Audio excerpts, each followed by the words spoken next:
as we talk about gallant content. Ooh, I see it. Is that Akir? That It's is a Akir. monkey. We got Big Monkey. We got Funny Monkey Man. Any Monkey Mans in chat? But Akir, someone who recently played in Cell Throne and got second place at that. So nice seeing Akir still sticking to the grind, of course. Pretty much someone who's all over the net play scene, I feel like, too. Yeah, hit him with the head a couple times. Oh, we're gonna hit him with the big border. Did not quite find the big border. Oh, I love the skin. This is sweet.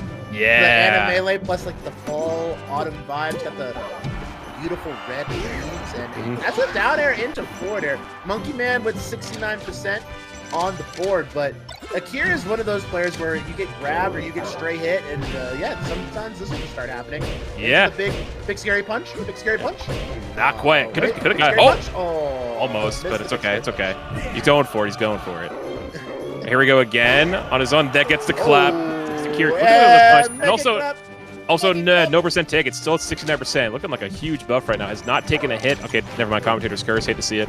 But 69% is gone. That got a clean suck out of it, though. And now he has the punch loaded up. He's going to get it. But forward smash from Falco. Still staying alive, though. Monkey Man does not go down too easily. And yeah, these punishes from Akir are just so on point. It's just like, you know, when you're playing like a character like a DK or like a mid-tier like that, you just gotta know your flow charts, your punish game against like a Falco. If you just get yourself blown up for a second, you're dead and hot. We might have another Force-Lock on our hands, potentially. Hey, if you're a mid-level spacey against Akir, I would expect you to get Force-Lock. You're gonna get down aired once, you're gonna get into cargo thrown, and you're just gonna die.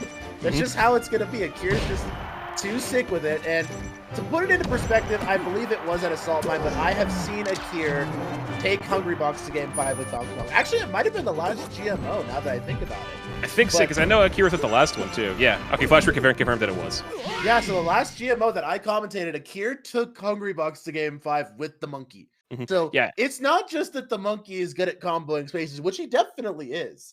Akir's just also sick on the sticks. So let's just let that be known.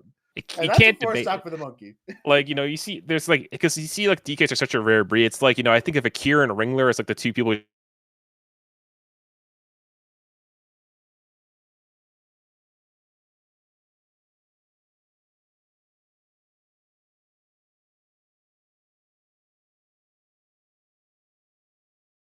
That's it. And then I think he had to play HBox either after that or a set later. So, yeah, I remember this very well now. So I knew it was around that time. All right, and we're on the small stage. Yeah, a little bit. I know Falcos love it here, but I feel like if you're Akir, you probably don't mind too much. Also, the Monkey Man does cover a good amount of space, I feel like. Oh, there's the up B too, which can be such a tricky move to go against, but Akir knows all the tools and all the trinkets about it. Yeah, the strong hit of that initial startup of the up B is definitely an early kill option. Will actually poke through the side platforms if you're not on the slant.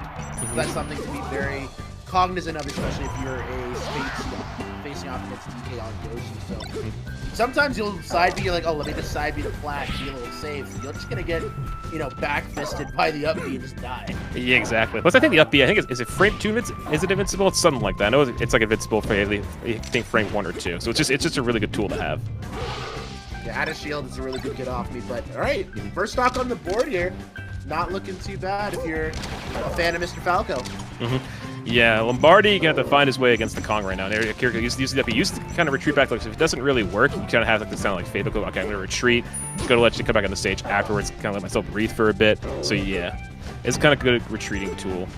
And the Falco just trying to find a space and just finds stuff in a corner a lot. I remember kind of saw in the first set with the O-Test, but gets sent off stage. Akir cleans that one up. Here, rocking around these side platforms way down the invincibility. Does catch a stray up there and cargo throw. This is where we make our money. Great slide off from Ernie. But the punch gonna clean it up.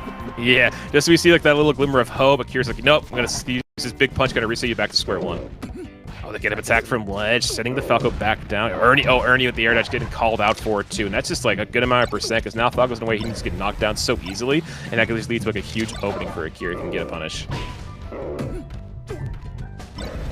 Did not find that shield drop up air. Let's see. Here, back air out of shield. He's looking for the punch. And he goes for the jump read. He goes for the cover on tournament winner.